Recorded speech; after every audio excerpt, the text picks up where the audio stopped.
When I did the inauguration of President George W. Bush, they called me for some strange reason because they had forgotten that they had to have an inauguration. So I was skiing with Stein Erikson, and they called me, and I had, I think, 15, 16, 17 days. And it was strange that they called me because politically I have, always been more outspoken.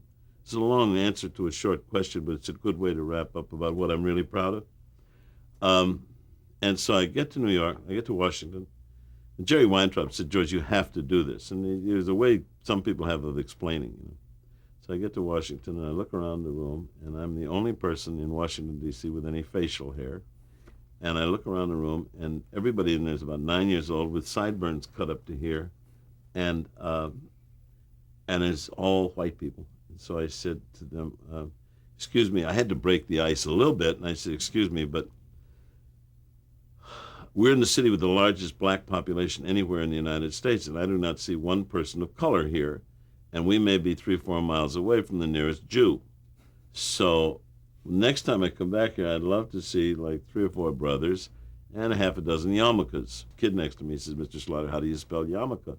And I said, we're going to be here. This is going to be tough, right? So anyhow, I begin to tell them that it's not a Republican celebration of past presidents, but rather a contemporary celebration of the 42nd inauguration of the President of the United States. That's what I'm there for, and that's what I would do. They had to do it. I didn't, and I said, I am proud to be here, and I'm willing to be here, but to celebrate the presidency, not a victory celebration. Okay, blah, blah, blah. Now we have a few things where I'm going to put some black people on the show, and I'm doing some things with, I get Muhammad Ali to come for the show, and they said, are you here as a fan of George Bush? And she said, I'm not here because George Bush asked me, I'm here because George Schlatter asked me. And I went, oh, there's a tax wrap. So anyway, we go along, and I get Ricky Martin on the show. And I explained to him that he does the inauguration, and he's the only young man in Puerto Rico that can pick up a phone and get the President of the United States. So Ricky, do the show. He was supposed to be in Paris. And it was tense because it was cold, bitter cold, and it was snowing, and the instruments were freezing and whatever, and it was bitter cold, and but it went off very well. And with the end of the show, Ricky Martin went over, and he got with the president, and he got the president up, and if you remember, he danced with the president, and it was great. Okay, so one of the things in order to get people to do the show, because the Republican Party is not that into the Hollywood community, so I promised everybody a picture. 6 months go by, and no picture. And so finally, one day, 6 months to the day, an envelope comes, and it is a picture.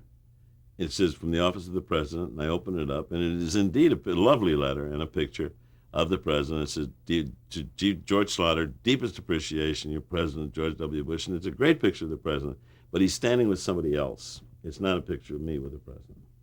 So I said, that maybe is my prized possession out of all of the awards, a picture autographed from President George Bush of him standing with someone else. Now, if you've achieved that level of anonymity after this long, then show business is a success.